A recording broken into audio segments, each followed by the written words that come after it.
goal is to bring you your next favorite band.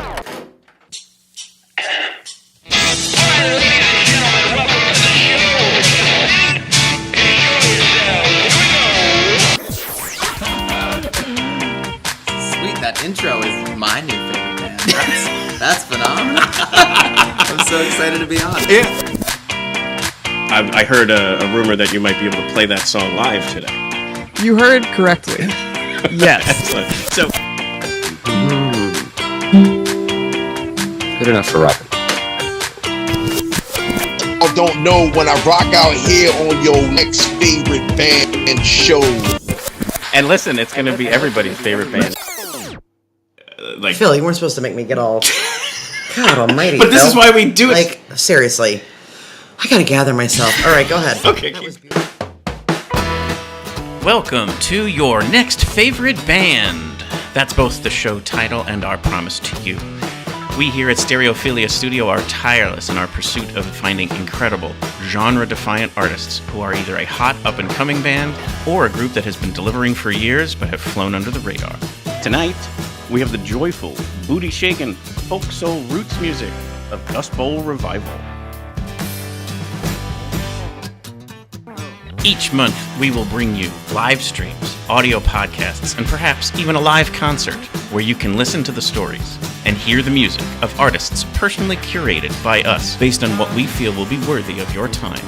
Be sure to subscribe and tune in to each episode because the possibilities are endless and you never know who will be Your next favorite band. Hello, everybody. Welcome to the show. I am your host, Philip Reese. Hello, and I'm your co-host, David Moore. And you are listening to... Your next favorite band. And this is right on point for what's happening starting tomorrow. Yeah, Musikfest kicks off tomorrow, and we're kicking off with a band that was already a favorite of mine. So That's this one was an easy sell for me. Oh, totally. I mean, like, this is one of the two bands that we were in the holy crap, it's a free show kind of mindset when we saw the lineup. Yeah, and just for anybody that skipped ahead in the intro, that's Dustbowl Revival that we're super excited about.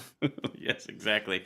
And you heard last night, actually, actually, before we get to that, I want to use that as our intro to the artist. I wanted to kind of take a moment to really kind of give it a really neat thing that just was announced.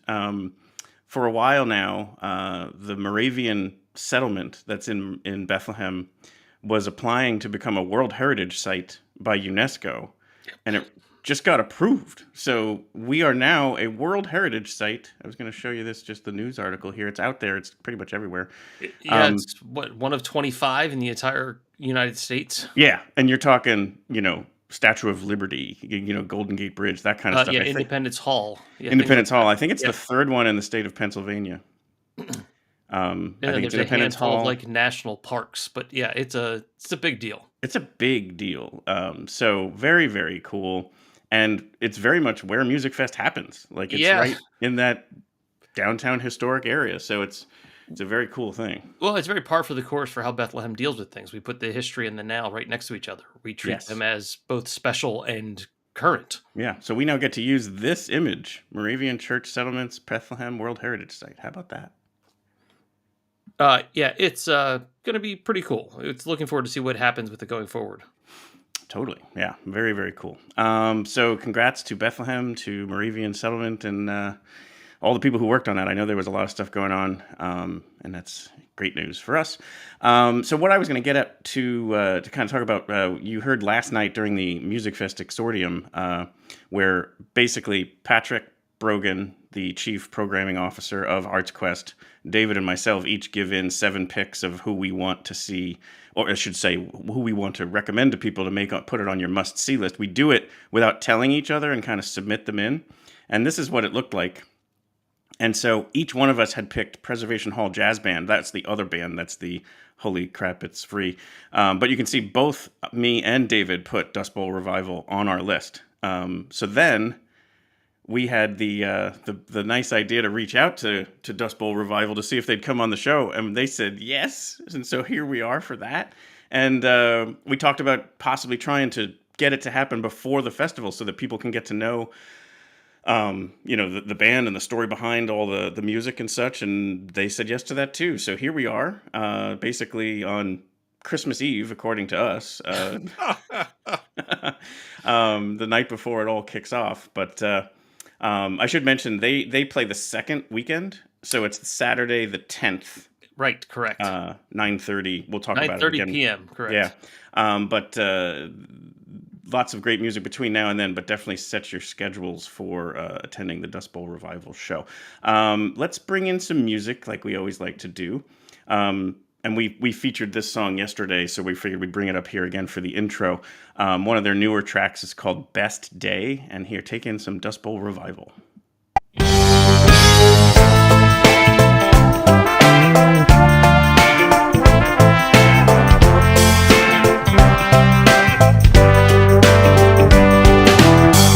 I had a coffee in my hand. I felt like I couldn't stand no more, and then I fell into the street. They said I hit my head so hard that I was floating in the stars. A taxi almost ran over my feet. Purple blood coming from my head. I looked up and there you were, just standing there. Love is a funny thing, it takes it all and you're back again. Well, I don't even know your name, does it matter? Obama will burst with the sharpest knife. This is the best day of my life. You make me feel alright, so much better, so much better. Dustbowl Revival has been about pushing the boundaries of what American roots music can be. After celebrating over a decade of sonic adventuring and playing thousands of shows together in 10 countries and counting, the group collected a devoted fan base globally. After spending years on the road, selling out hometown shows at Los Angeles' famed Troubadour, headlining festivals and wowing crowds from Denmark to China, Dustbowl Revival never stopped making their joyful, booty-shaking soul songs and cut-to-the-heart folk rock ballads that lift up their transcendent live shows. Founder Z. Lupetin sought to find fellow musicians who shared his roving love of Louis Armstrong. Bob Willis, Old Crow Medicine Show, Paul Simon, Aretha Franklin, and the brass bands of New Orleans, but also wanted to write like Americana pioneers Wilco, Lucinda Williams, and even Bruce Springsteen. All right, we'll bring this back up, and then we'll bring Z on the show.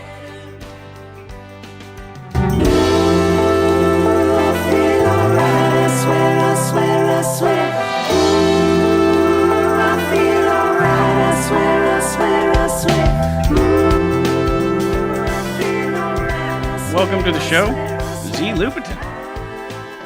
Hello. This is such a great song, and then the video, you guys are clearly having a really fun time. You know, you never think that you would shoot a music video at your daughter's daycare, but I think it turned out pretty fun. Yeah, I did hear that you guys just crashed the daycare and started to perform. Well, it's LA, so the people who run our daycare are like family friends now. They're like old rock and roll folks. One of the guys who, runs it used to be the editor for all U2's music videos, so they're like, yeah, come on down. We've already got all the site permits you need, so let's just do it, kind of thing. It was fun. Yeah. And great song. I mean, like, this is just perfect Musikfest type music, or festival. I mean, you guys do a ton of festivals, and it's just such just that feeling, the horns in there and stuff. Like, people are gonna love this. Yeah, we played Musikfest many years ago, and I'm looking forward to being back, especially the Steel Stack stage. Such a amazing environment. Stage. Yeah. And David has paid for a ticket to see you perform before. This is true. Yeah, I saw you guys in 21 when you guys sort of did your post-pandemic shows, so that was great. Where was that at? At the Musikfest Cafe. Oh, right, Bethlehem. Yeah. Nice. And then you have your own podcast as well. So in addition to this great music, you bring on musicians very similar to our style show for the purpose of music discovery. It's called The Show on the Road. Correct. And you actually interviewed your own band, Dustbowl Revival, and recorded the opening, I think, at that show in the green room or something. Like you were in Bethlehem when you were That is recording. true. Wow, good memory. Yes. I mean, I think I remember we recorded the actual interview in New Hampshire, Right. and then I had to do like the intro part while I was on the road, and it was like next to the humming refrigerator backstage at the Musikfest Cafe. Not the ideal environment, but it was like, this is what I got. Yeah, no, and those openings that are so well written, which we'll get to why in a second, but like it's such a neat thing that you do. You take such care with that to do these wonderful, beautiful intros to each guest, each artist, and a whole great summary of what it is and what it means to you. I just think it's a really cool part of the podcast that you do. Appreciate that. Yeah, I mean, I'm a writer first, I think, is I guess how I would view myself. I mean, a songwriter is what I've sort of devoted myself to these last, 10 plus years. But when it comes down to it, yeah, like the way bands, songwriters, singers present language, I think is my favorite part of the music that I make. Oh, totally. Yeah, and David, a little heads up here. He always asks towards the end of his episodes of his guest, give me a lineup of like your dream festival, at least 3 or 5 bands. So I was going to ask you that at the end, but I figured I'd give you the heads up now. So I you should don't start get... preparing. No, don't turn it on me. But like, but yeah, and it can be people who are broken up or dead or whatever. Like it really is no rules, which I think is a fun thing. So we'll talk about that a little bit later. But yeah, this is really neat. Like, when you say you're a writer first, it's really, you even mean like playwriting, screenwriting, like it's fiction. Like you're a writer, like a master of words. Well, I at least thought I would be a writer when I was a young man. I think when you go to college and you put up your plays, and I've put up a play or two in New York and LA, but I think since the music sort of took over, sure. It just became a much more immediate and visceral way to have writing and songs kind of being able to be conduits for stories. Just have it happen more often and more immediately, because as much as I love theater, and that's maybe like my first love, you spend months and months and months and months creating something that only exists like a feather in the wind, and then it's gone forever. And it's kind of heartbreaking in a way, whereas like you make a record, it's there forever, Right.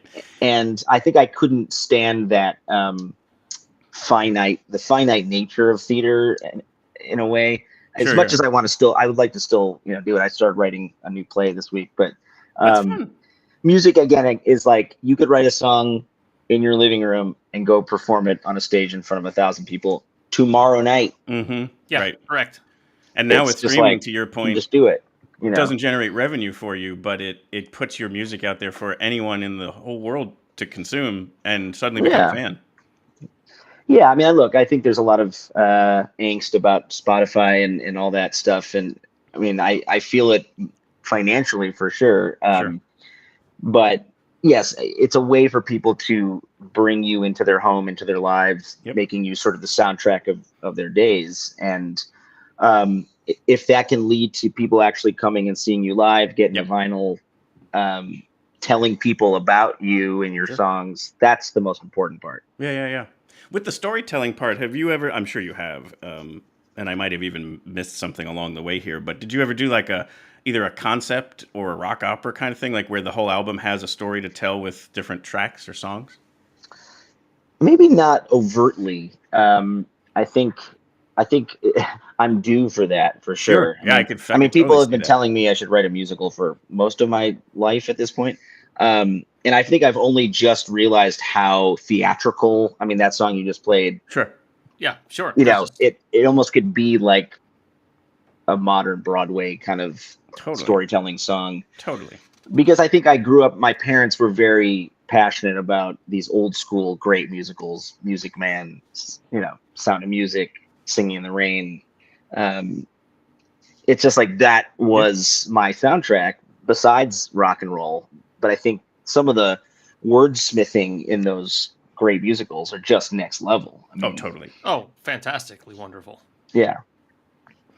And did I see you recently scored like a Greek tragedy You put some Yeah. music. Yeah, that's That is maybe the one sort of musical thing that I've started to do.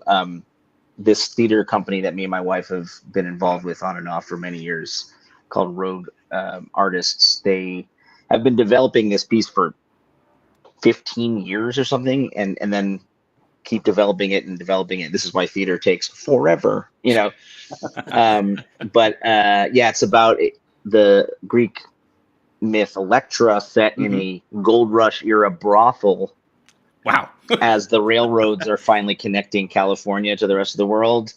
And yeah, we've done some readings. Basically, it was ready to go January 2020, and then everything fell apart. The funding disappeared. Now they're actually finally coming back around. We're going to probably have more readings in the fall, and then That's 2025. If there's anything we can link to for that, I think that's super cool to promote. Yeah, I'll have to see what they have going on. But it's called Cowboy Electra Rogue Artists, if you want to look it up. Yeah, we can definitely find that. Yeah, it's an interesting show for sure. I'll have to come out to Los Angeles to see it. Yeah, so let's take it back to the beginning. We always like to kind of go to the early days of the story, your origin story, if you will. You grow up outside of Chicago in Illinois, right? Yeah, Evanston, North Side. Yep. Yeah. And then I was just in Evanston all of a week ago. Oh, nice. Yep. That's so great. And then musically, I guess your dad played. I read a quote that you had where he was a shy harmonica player or blues harp. You know, it's just odd because my dad is the least shy person on earth, except when it comes to music, where he's like, I just play for myself, or I'll like sit in and then I'm gone. You know, I mean, I think putting yourself out there in a different way than you're used to can be daunting. He's a professional voice actor, announcer, sort of director. Yep. And he, like probably should be in a world-class blues band, but like just sort of never had that community. So every time we're in Chicago or he's in town in LA, we get him up on stage, he plays some harmonica, and people are like, oh my God. That's awesome. It's pretty fun. Yeah. And then I wanted to definitely hear more about this. You saw an Eagles video and immediately wanted to learn how to play the bass. Yeah, you're combing deep into the archives. Yeah. The Eagles do not get the respect that they probably deserve, even though they're almost like overrated and underrated at the same time. I can see that, sure, yeah. I could probably sing every Eagles track on the Greatest Hits Volume 1 and 2 verbatim. Those were like in my 6 CD changer on loop as a kid. Yeah, but I remember when I started playing, I played classical violin for 10 years growing up. And I think I just didn't have the love of classical music that I probably should have to really devote myself to that. And we just were a rock and roll family. My dad's an Allman Brothers devotee, so I remember seeing like this really cool video of the Eagles, and the guy had this solid wood electric bass. I just thought that was so cool. And you could, I can show you the one that I got. Hold on a second. Make the screen a little bigger for this. For anyone listening, Zach is grabbing the bass off camera. Nice. Oh, so that's the one you got. How old were you at this time? Well, so when I started playing bass in high school, I always dreamed about having one of these like kind of really old school wood. This thing is like 20 pounds. I mean, it'll give you a back aneurysm, but it's a sanded down fretless, right, which is really cool. So I played electric bass in the first few bands I was in. I played in more like, kind of alternative rock, blues kind of stuff in high school in Chicago. And then I went to University of Michigan, had a band there. And so I didn't really start playing acoustic until towards the end of college, because it just was a better way of creating songs. And I had a roommate who had a Martin, and I just like fell in love with it. And I was like, I gotta get me one of those. So, and then, when I moved out to California, I was working in advertising. That's right. You know, and I was in this office by myself a lot because they would be out in a shoot, or sometimes I would be closing or opening the place up. And I actually ordered on eBay the crappiest acoustic guitar possible just to have in the back storage closet where no one would find it. And then I would write in there in the dark, like I could kind of sneak away. And then I started hosting like full on band practices in this advertising office at night, which was probably illegal. I don't know. Thankfully, no one. I think the people who I worked with were supportive enough where they're like, just don't get caught, you know. Yeah. Well, I even read somewhere that one of the people actually funded some of those early albums, but actually never listened to the music. They just wanted to support you. That's true. Like Yeah, that's the director who's, you know, his office, that was his company. Really interesting guy. I mean, he did some of the biggest commercials that you've, you know, ever seen from back in the day, like the Taco Bell Chihuahua and you know, stuff like that. He's like a French Italian guy who he would never listen to any of the music, but he basically, yeah. And I told him about one of the early records we were making. I was like, so we're like trying to get some money together. And he's like, I don't really like it, but here's $5, you know, like a couple $1,000. I was like, okay. He was both like not into it, but also really supportive at the same time. That's so great. Like those people, that's amazing to have angels like that. But the Taco Bell commercial, didn't you write that? Like, isn't that yours? No, that was before my time there. But as I started getting more responsibility there, you know, they knew I was a writer, so they just were like, okay, write the treatments, which is sort of the director's vision. Mm-hmm. And then, yeah, I think when you're a busy director, you know, and he didn't see himself as a writer, he would just come in and be like, all right, we need more things to happen for this Taco Bell commercial. And you're like, okay, so what if they like jumped a ramp through a flaming hoop? And they're like, great, let's just put that in. and then you'd see it on national TV like 2 weeks later, and no one would ever know that it was your idea. It was just like, oh yeah, there it is. You're like in a bar. You're like, that's kind of like the melancholy part of commercial production. That might be why LA is like that a little bit, where people are like, you know, all these things actually happened, but no one knows it's me. Yeah, I mean, it was kind of funny. I mean, they would have me do so many things that I, again, shouldn't have been doing as a 25-year-old. You know, they'd be like, yeah, just go cast this commercial, you know, pick some people pick a couple Latinos, pick a couple white guys, you know, it's like, okay. No problem. Yeah.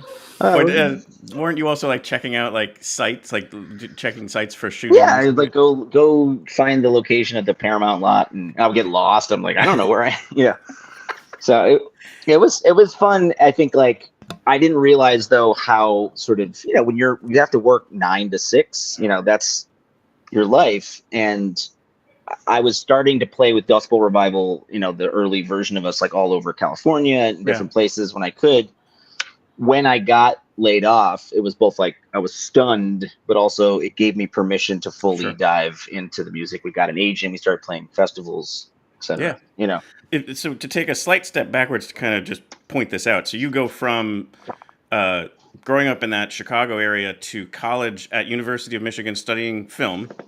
Correct. And then you go to try and make it happen by going to LA to become a screenwriter. And then this is kind of like, then that kind of, you get a job at the advertising agency to kind of make ends meet, I imagine. Yeah, I mean, I think, you know, music is sort of it was like the passion that wouldn't go away, you know, just started, it was just always there, like all the time. And, you know, I think because I didn't grow up as you know, some people are gifted guitar players or singers and they're like, I'm going to go to Berklee College of Music, or I'm going to, that was never ever in my purview. It was like, I'm going to be a writer. Right. I just didn't think that I would be actually a songwriter. Sure. And I love singing. I wouldn't say I'm a like gifted singer, but I think when you do it every day for 14 years, eventually that's what you do. You know, you're a singer. It's the 10,000 hours thing. But yeah, so like the other thing I thought was really fun to learn about was you had been in bands since basically 8th grade, and Yeah. it was, you talked about it already, where you were like, you wanted to be a songwriter. So even at this advertising agency and wanting to be a screenwriter, you're buying a guitar so you can also write music. So this is now the 4th band that Craigslist is a massive contributor to how they formed. So yeah, you come up with a Craigslist ad and you get responses to it. I like to say that Craigslist was a more innocent place in like 2008, Yes. you know, where Truly. you didn't feel like you might get murdered if you invited a bunch of people over to your advertising office for a jam, you know? Right. I don't know. Maybe it's still okay. I haven't been on there in a while. But the good thing is that, yes, there were people who responded. I think because I was so specific in sort of my influences, who are still involved in the band today. I mean, believe it or not. I think I really started seeing one of the germs of what I wanted in the band was this unique tour that happened with Del McCurry's bluegrass band and the Preservation Hall Jazz Band, who were playing at Musikfest. Yep. They combined like a full bluegrass band and a full brass band from New Orleans as one band. That's awesome. And I saw them at UCLA. I was like, wait a second. You know, it was also when Bruce Springsteen's The Seeger Sessions were out. Sure. And there was like a movement, especially in LA at that time, of like sort of speakeasy, sort of jazz, scrappy, kind of old school dance parties that were just fun and vibrant. And so we kind of had a string band and a brass band. We put them together. And, you know, sometimes we would have more people on stage than there were people in the audience. You know, we'd have like 9 people on stage and there'd be 10 people barely in the crowd. But I think as people saw that we were doing something unique, it kind of grew from there. We played this residency at a club called the Mint here. And then, you know, they named us the best live band in LA in the paper. And it was like, kind of went on from there. But, That's you fantastic. know, there's a lot of bands, again, that they go for a couple years and then they sort of move on. Yeah. I've always viewed this band kind of as a collective, which maybe is confusing, but there've been 40 some people that have played in this band, right? When you have a 7-8 piece band, which is usually what it is, you know, you have a lot of interesting moving parts. We've had 3-4 different lady singers. I always like to focus on twin lead singing. You know, harmony is my passion. And I think great bands that I grew up listening to, like Fleetwood Mac, they'd have 2-3 lead singers. It wasn't just like one guy. Right. It was, I really love writing for the female voice as well. So that's sort of how we got going in the beginning. Yeah, your Fleetwood Mac comparison makes sense from the vocal approach that you're taking with the, pardon me, with both the male and female voice being, you know, part of that sound. Yeah, I mean, I think it's my favorite type of music is when those two voices can come together.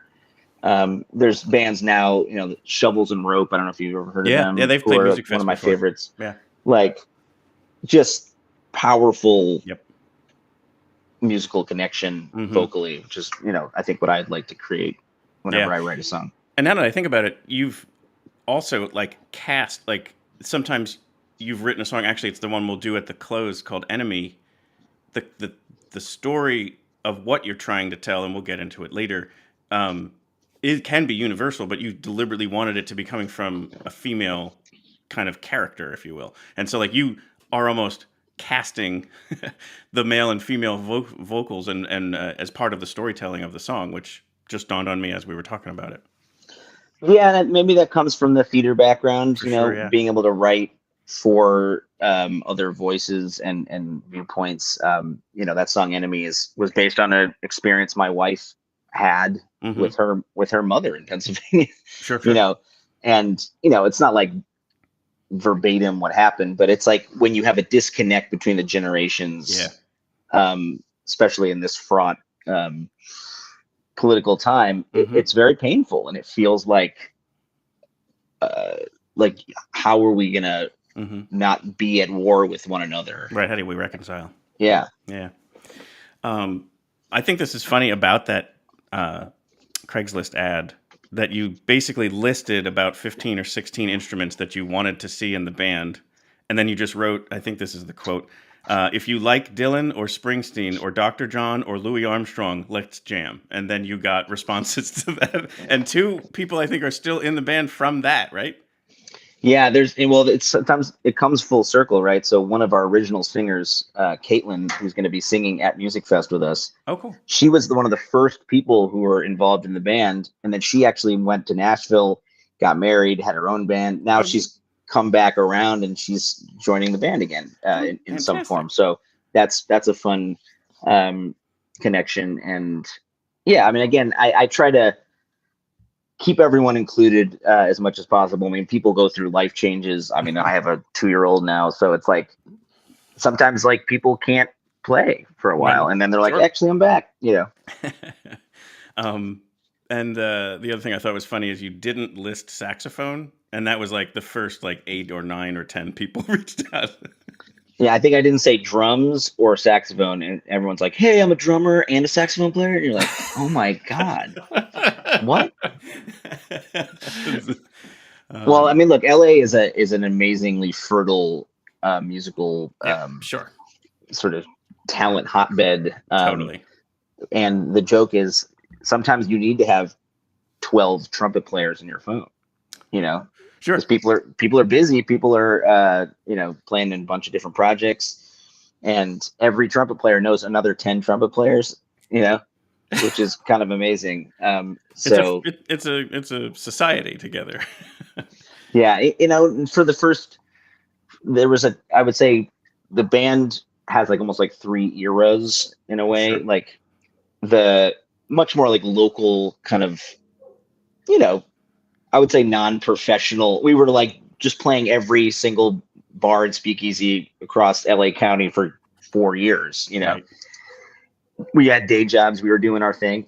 And then that was probably like 2008 to 2012. And then like once we started getting real, legit bookings and really playing around the country, and then internationally, 2013 on till about the pandemic, we had pretty much a set 8-piece band, fiddle, mandolin, trumpet, trombone, bass drums, me, and a lady singing, which having an 8-piece band touring full time, I'm not sure how we pulled that off. Right. We were playing 150 shows a year, you know? I bet the logistics of that were quite an undertaking. I think at some point you were like too stupid to know that what you're doing was outlandish. And people were excited. I think like there was, when we recorded a live record at the Troubadour in LA and Great American Music Hall in San Francisco called With a Lampshade On. There was like a real energy there, which was cool. And, there was always that honeymoon period where we're like, everyone just discovered you, Right. And I think the hardest part for bands is what happens after that. Sure. Because when you're not a new shiny band, you have to like reintroduce yourself a bunch of different times, which is sort of what we're doing now, coming out of the 2 years where you couldn't really play during COVID. Yeah. Actually, I wanted to bring in that song that you just mentioned because I think it's a good point since we are talking about these earlier years. This is an older song for you all, but it is such a fun one that I wanted people to get to listen to it. And since the video is from that time period, they'll get to see this again, this more kind of like what it felt like to be earlier on. Because I think your music has evolved a ton album to album. So this won't actually sound like the first song we did. You'll obviously it still has the same. You can see the through line, but yeah, it's a little more honky tonk. Yeah, but it's such a fun song. And then, like I said, we'll let it play for a couple seconds, and then I'll bring it down. We can talk over the top of it. So here is "Lampshade On" by Dustbowl Revival.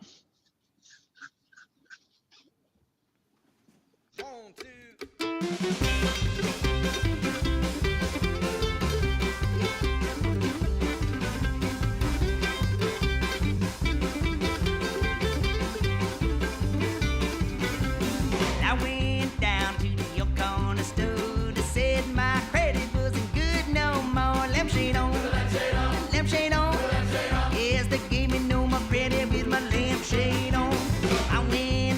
to old Jerry's bar, got me some whiskey and I stole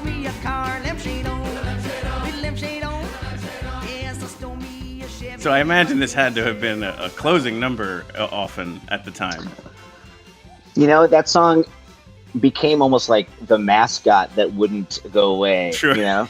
Yeah, I'm sure. It was written as a joke, like between me and the mandolin player, where like, you know, a lot of those old school country bluegrass songs, you couldn't understand what they were saying. Mm-hmm. So we're just like, not. And so like, that sounds like lampshade on, like when you're so drunk, right? And you know that you're having such a great time that you're putting a lampshade on your head. Which there is actually a scene in Breakfast at Tiffany's where they do that in the party scene. There was a thing, I guess, in the 20s and 30s, maybe especially, like if you were having a great party, everyone had to put the lampshades from the house on their heads. People would bring lampshades to shows. They were like, it became like this bizarre, part of our set. And I think like we played it for years and years and years as the big finale. And I think eventually like it became like we wanted to have a little more of a different vibe, perhaps, but it comes back around here and there. I have a lot of love for it. It's a fun song. Yeah, totally. No, it's awesome. And like I said, I wanted people to hear that one because also how you can see that the evolution of all the different music, because we're going to bring up a few others. Before we jump to the next track, I wanted to get your kind of backstory on. Somewhere in this moment, you also have applied to the Yale MFA program for playwriting. Yeah. And you're in the final 6. And in essence, if you get accepted to that, the music's gone. Like you're not going to be able to continue Dustbowl Revival. And you go through this conflict about it. And I just wanted you to share that story because I think it's a great one. Yeah, I mean, it was a turning point in my life, in the band's life, obviously. One of those sort of fork in the road situations. Because, I mean, I think my dream was to be able to be a Broadway playwright or in some way. And I had won all these awards in college and put stuff in LA. And I think it was just sort of like one last sort of, all right, partially from my grandparents who were badgering me a lot, be like, come on, like apply to some of these master's programs. We'll pay for it if we have to, you know. My Jewish side especially is violently encouraging more education, you know. Go back to more school, you know. And also the guilt of not listening to your grandparents is well, I was like, fine, I applied to I think 3 places: Yale, Juilliard, and Columbia. I want to say, you know, like the most pretentious possible places. And to my surprise, Yale was like, okay, you're in the finalists. We pick 3 writers in the country, pay for them for 3 years to write. Wow. You know, and so it would have been an amazing experience. Total of 6 people right now. Like they're going to pick 3 out of the 6. And so now you're realizing also you were that good of a candidate at the time. Well, you know, and the funny thing was that, you know, they flew you out and then like you go through this whole interview process. And the first time I sit down with, I don't know, the head of the program, I expected them to be like, oh, like, you're great. Like, we love you. He basically just ripped my play submission for like 20 straight minutes. Like, I don't understand where this is going. Like, what are you even talking about? It was like really like nasty. And I was like, wait, what? You know? And then he was like, actually, like, you know, we value your voice and blah, blah, blah. And it was just like some of the energy while being there, I think, was a preview of almost me hoping that I didn't get in, like subconsciously. Not because I wouldn't, I think, have thrived there or whatever. It's just, I liked being in California. I'd only been there for maybe 5-6 years. And yeah, I was kind of heartbroken about the thought of this musical sort of engine being turned off all of a sudden. Do you think you would have potentially even turned it down if it was a yes? Probably not. I probably would have gone. I mean, that's a hard one to envision. But I will never there know. Was doubt there that you were thinking, maybe I don't want this. All I know is when I got that envelope, I was standing in I lived on the beach in Venice at that point, and I stood there and looked at it, and I felt relief, not disappointment. Sure. You know? And, you know, I think years later, I think I I wish I would have known sort of, why did they turn me down? Sure. Well, Well, I think it's I wasn't actually meant to be. It wasn't meant to I be. think it was universe. Like this was the path you were meant to be on. So it hopefully filled you with confidence because of how far in the process you made it, but it allowed you to stick on the path you were currently on. That combined with the layoff from work, which probably also felt like a kick to the nuts, ends up putting you into this path of being able to dedicate your full time to Dustbowl Revival. Well, you know what? I think what's happening now with a lot of bands and me especially, to be real, is that you make certain decisions in your life to devote yourself to music and to sort of this life. And it's harder to do now that you're having a family and you can't play as much. And the music industry has changed in a lot of ways, Sure. It's harder and harder for sort of the medium, not super famous bands to kind of just exist and thrive. And, I don't regret for a minute sort of devoting myself to this music, because it's like my one superpower. I feel like, it's like being able to create something, entertain people, actually speak truth. And that's something definitely in the last 4 or 5 years that we've been really focusing on more, is really writing songs that can have an impact, maybe that can move people, that can tell a story about what's happening in our country. Because a lot of bands do not want to speak about anything that might upset people, that might alienate some potential fan. And believe me, we've been told many times in the last couple of years, like, don't talk about that gun control song, don't write about abortion, don't, it's like, and that's like, well, too late. Sorry. Yeah. Sorry, not sorry. So yeah, and I think that's true too. Like in David's bio, he included both the joyful booty shaking portion of your catalog, but also the, intensely real and personal kind of heart, direct to the heart kind of stuff. And we're going to touch on some of that here. Real quick before we get to a track, for people's benefit, the albums kind of as they came out. First, I remember you talking about one, but I didn't see it in the listing. The Atomic Mushroom Cloud of Love, which is a fantastic title, by the way. Is that an album that came out, or because I didn't see it anywhere?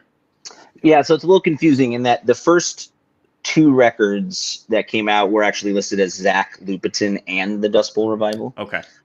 So it doesn't come up right away on our Dustbowl Revival streaming page. There's actually a separate page for that, which is kind of confusing. But I have a lot of love for those first few records. Sure. We were just throwing spaghetti at a wall and doing whatever we wanted. And some of them are actually pretty powerful. I mean, I think again you can feel the back speakeasy smoky room kind of energy there. And I think when I was trying to come up with a name for the band, Atomic Mushroom Cloud of Love was actually one of the candidates. Sure. Of course it was.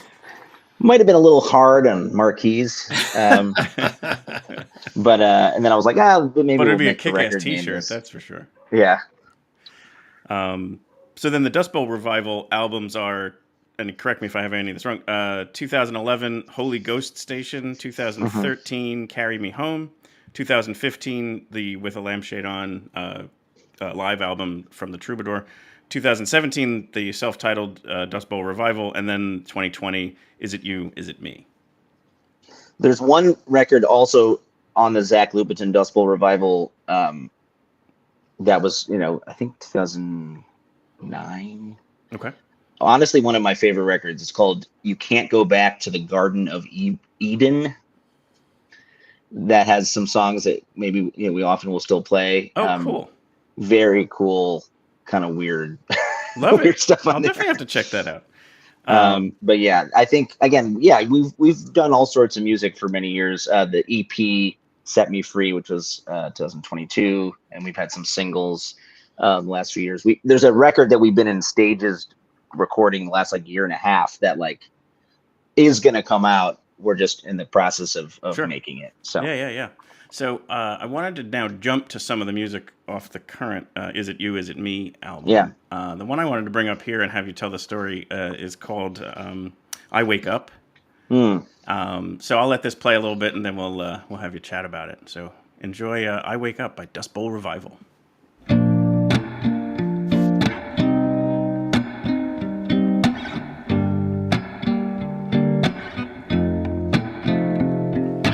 I wake up at night. When I wake up at night, I feel alright. I'm always thinking of you. They say love is blind. When I look in your eyes, it's like the first time. You know I'll always love you. You know I'll always love you. You know I'll always love you. Now I deliberately went with the one that basically just has the cover because I thought I also wanted you to speak to this awesome cover album, the art that you've had put together.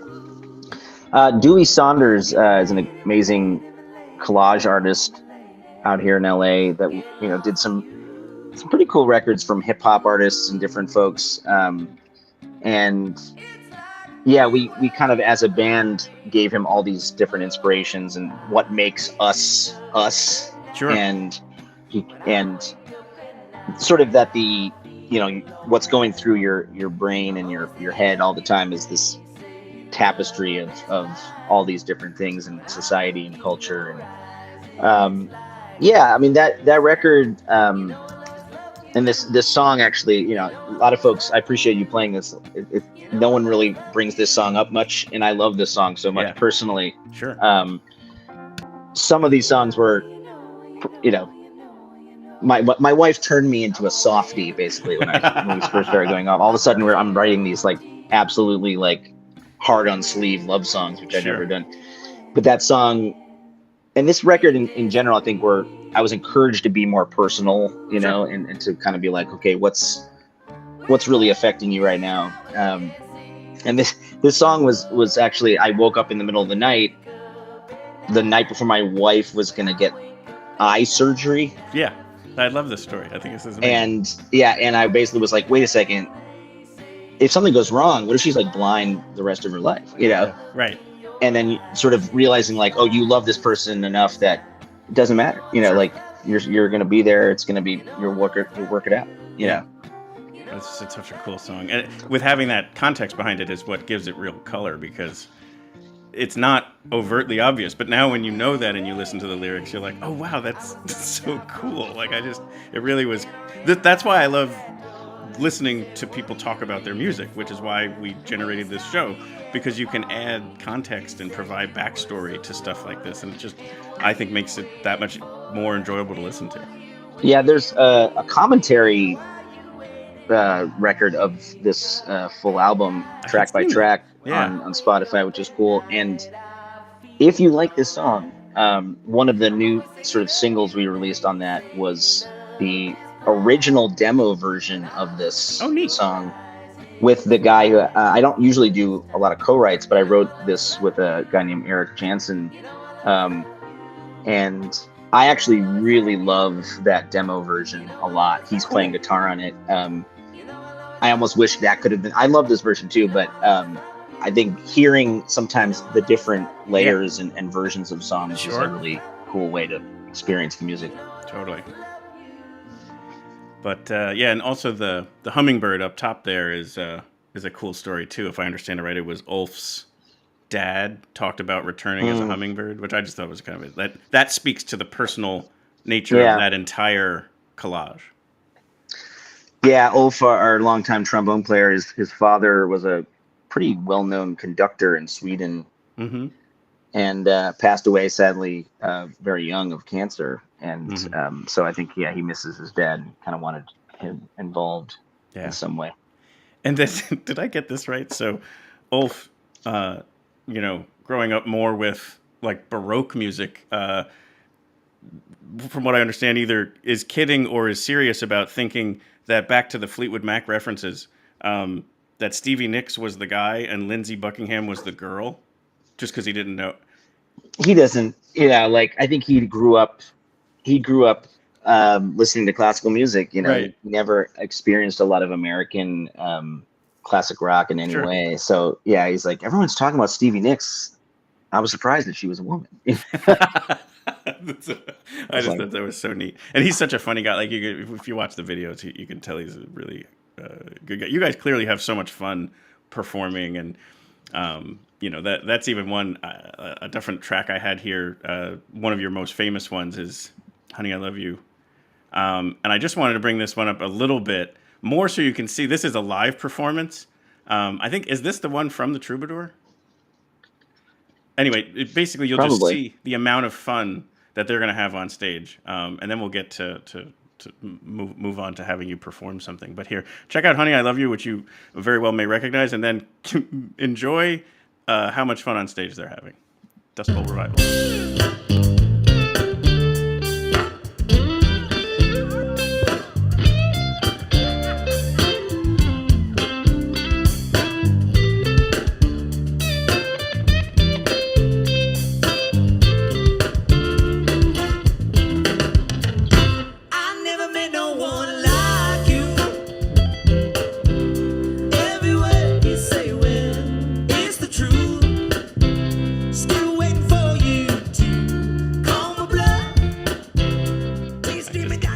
Can't wait for Saturday, August 10th to take this all in. This is going to be so much fun. Any special things planned? Do you ever do anything unique or different for festivals or anything like that? We have some new songs we're working on. You know, there's some covers that we're developing for this. We're doing kind of a series of shows where Dustbowl Revival plays the music of Laurel Canyon. You know, like sort of music of the late '60s, which would be cool. So we're starting to ease some of that in. Old Crosby, Stills, Nash and Young, you know, stuff like that. Yeah, I mean, this song, "Honey, I Love You," is kind of one of our staples. I mean, we wrote it and I recorded it with Kev Moe, the amazing blues guitar player. And again, it's one of those songs where I never used to write just like full hard on sleeve songs, and my wife was like, "Come on." Yep. Yeah, we hit you back to back here on that. But yeah, and there was one I like. I don't want to run out of time here because I want to make sure we have you perform and we also promote what we need to promote. But I just wanted to get you to maybe speak to, and then people can kind of go check it out, the "B for July" song, because I think it's got such an important story for people who have been through similar. So if you don't mind, maybe share that the inspiration behind that song. Yeah, you know, long story short, I mean, when my daughter was born about 2.5 years ago now, my wife almost died. It was a very traumatic experience. They found that she had this very rare syndrome. And we found out later on that, you know, the baby, I mean, they neither of them should have made it. I mean, it was a miracle. And, you know, I think when you're processing sort of almost losing everything, and there was a lot of nights where I was kind of by myself with the baby because my wife was still in the hospital for a long time. And that song kind of was like just this comfort, like there was like a way of me sort of processing what was happening and seeing this future with this little girl taking over the world. And my daughter now is this complete wild woman, you know, just terrorizing daycare right now, probably. Right. And she's almost like a musical collaborator. You know, we write stuff together. Or she just shouts at me while I'm writing, you know, but she's almost like a new muse. And I think this was the first song that I kind of wrote for her. Oh, that makes sense. Yeah, it's a stunningly beautiful song. People should definitely check that out. It's not just a beautiful song. You should check out the video too, because it's a very touching video that you did with your wife. Yeah, and there was a lot of footage of her in the hospital and us, our first sort of trip, like when she was starting to feel okay. We went to Yosemite National Park, which is sort of her and I. You know, it's like a special place for us. So, yeah, I mean, it was moving to make it. almost painful at times to watch that video for us now, because I'm sure. You realize how dire it almost was. And then that's what your brain starts to go with the what ifs and the the possible outcomes that could have happened, and I can see where that could just be traumatizing. But so happy for you all to come through that and have everyone healthy now. So wanted to move over to, you said that you might be able to perform tonight, so would love to enjoy that. Yeah, I was thinking of playing one of our favorite songs, Sonic Boom. It's become my favorite. I really enjoy this song a lot. I can't wait to hear this one live. Which is always a little bit different when you play it acoustically, but just sort of about. I think when you're a performer, you have sort of this persona that you create that is like your armor, and sometimes you really have to just like take off the cool sunglasses and say what is really going on, and that's sort of, I guess, what this is about. It's raining out, but I put sunshine in my eye. Maybe if I believe it's not really a lie, when I got good at lying. Don't dig too deep, you might not like what you find. Been working at the paper, you know it takes a long while. And you know I've been crying. I've been digging at all on my own. You can't fall deep in love all alone. Ooh, don't you want to know who I am, who I am? 'Cause I know myself, just who I wanna be. I ache and I break down when you walk in the room. You hit me like Sonic Boom, Sonic Boom. Ooh.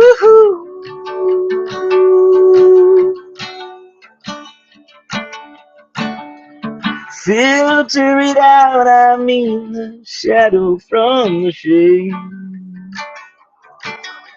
We like the movie, but we don't know how it's made. And I've been so afraid. 'Cause the things I've done that I never told nobody. Said, tell me, honey, but I'm scared that you might leave. 'Cause you got good at leaving. And this ain't the life you had in mind when you came to LA. No, don't go back to Sacramento, I need you to stay. Ooh, don't you want to know who I am? I don't know myself, just who I wanna be. And I break down when you walk into the room. You hit me like Sonic Boom, Sonic Boom. Ooh.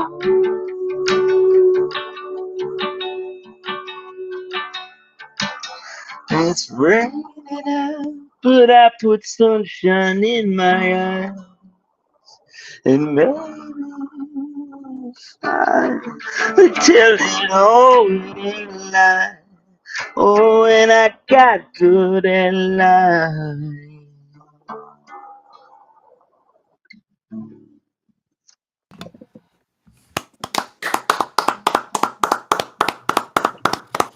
That's like the Thank emo you so much. angst version, I guess. really great. And then like we talked about, like the full band version of the recording, and then of course what it'll sound like on that stage.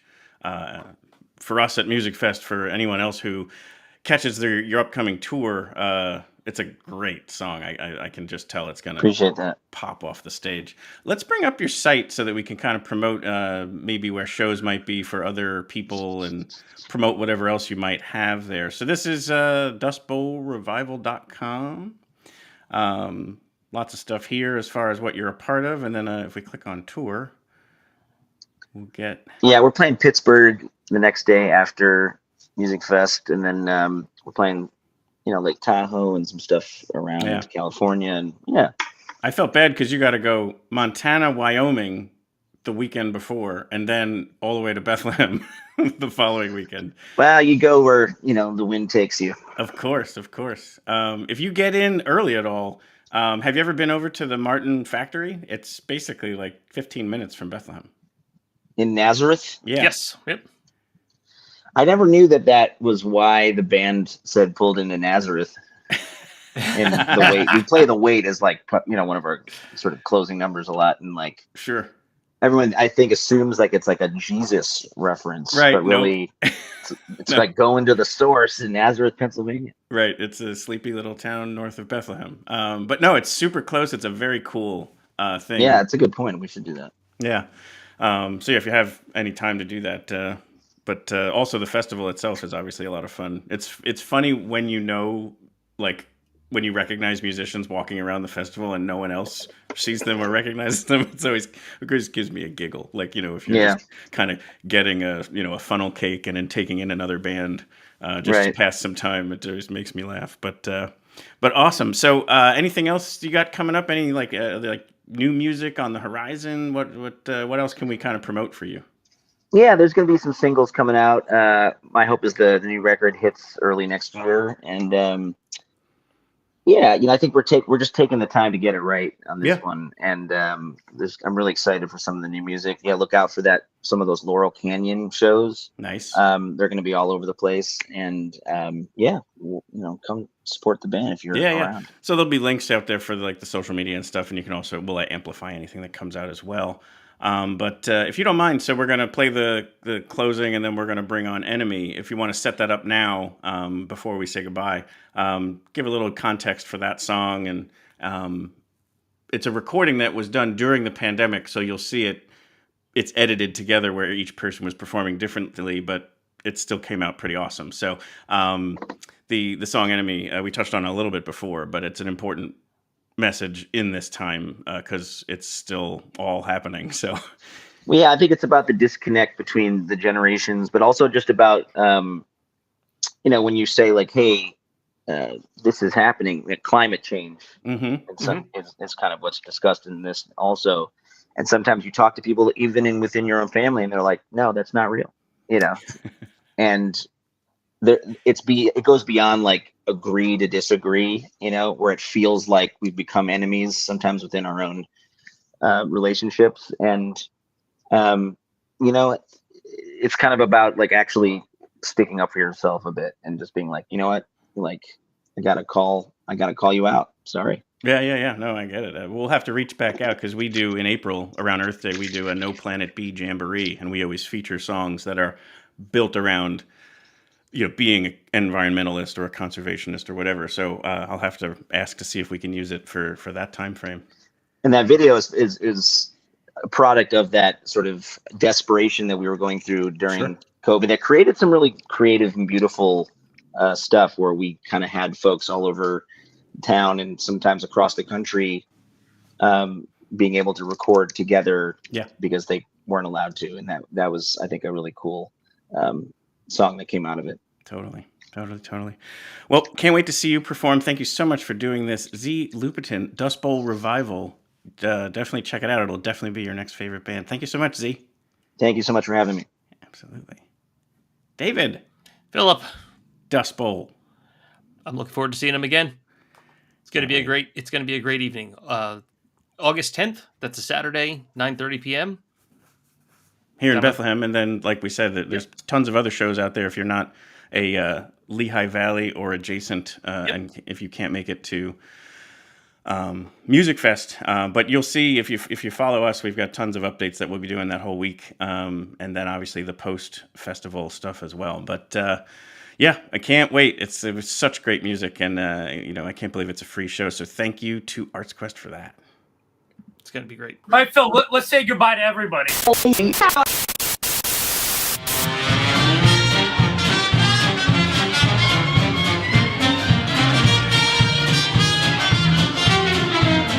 We hope you've enjoyed this episode of Your Next Favorite Band. We'd like to sincerely thank Z Lupetin of Dustbowl Revival for joining us, for sharing all these stories, for performing live, and just basically giving us that backstory behind everything that makes everything that sound that much better. We will be connecting to the social media, the various links to things like Spotify channels and YouTube channels and anything else that we referenced during this interview so that you have it easily clickable for yourself. As always, our hope here is to bring you your next favorite band. If you tuned in tonight because you already knew Dustbowl Revival, thank you so much for checking us out. We hope that you liked what you heard and what you saw so that you would subscribe and follow us so that we can bring you your next favorite band in a future week. Or your next favorite band might already be out there. Nextfaveband.com has all of our interviews, and you're able to kind of get at them there. And who knows, that next one that you're going to love could be already there, and you just got to go find it. And we've got such great stuff coming up, so definitely subscribe. If you can also go to Apple Podcasts and give us a review, that's super helpful. If you just simply give us a like out there, that's also great stuff. So really appreciate all that you can do there, and give us some feedback as well. We always like to know who you think should be our next favorite band, so definitely tip us off to that. But get ready for a completely different format in August as always. Hope to see you at Musikfest.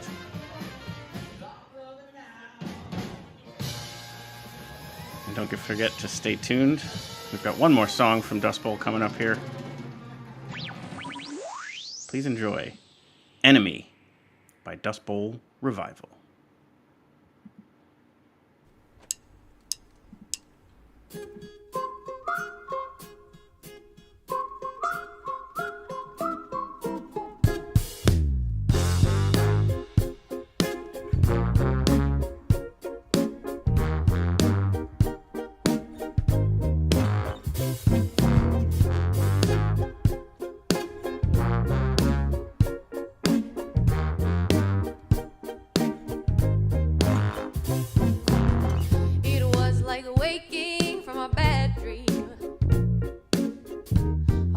Screaming in the past,